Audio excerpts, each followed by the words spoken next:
বেঈমানি তো হলো সেই সমস্ত সাধারণ মানুষের সঙ্গে যে মানুষগুলোর ভোটে এরা জিতে। বিজেপি বিরোধী মানুষ এদেরকে ভোট দিয়েছিল, বিজেপি বিরোধী মানুষের ভোটে জিতে এরা গিয়ে এখন বিজেপিকে মুচলেখা লিখে দিচ্ছে। আপনি বলছেন আপনার সঙ্গে বেঈমানি হয়েছে, আপনার সঙ্গে আবার কি বেঈমানি হয়েছে?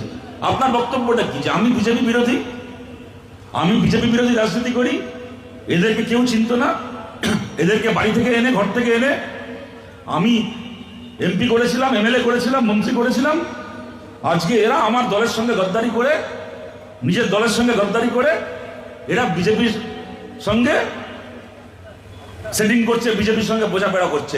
এই তো আপনার অভিযোগ, তাই তো? মমতা ব্যানার্জির তো এটাই অভিযোগ আজকে। আচ্ছা, মমতা ব্যানার্জি আজ থেকে 28 বছর আগে আপনি কি করেছিলেন?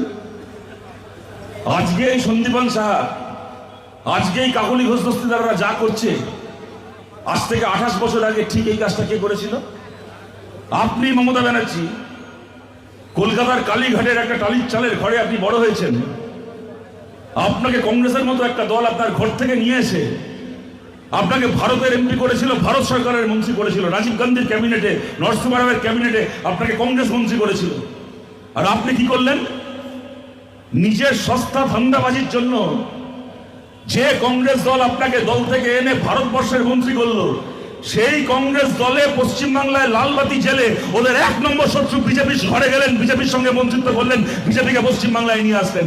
ঠিক এই কাজ, আজ যে কাজ কাকলি করছে, আজ যে কাজ দেব করছে, আজ যে কাজ ওদের জুনমালিয়া করছে, ঠিক এই কাজ আজ থেকে 28 বছর আগে আপনি মমতা ব্যানার্জি করেছিলেন।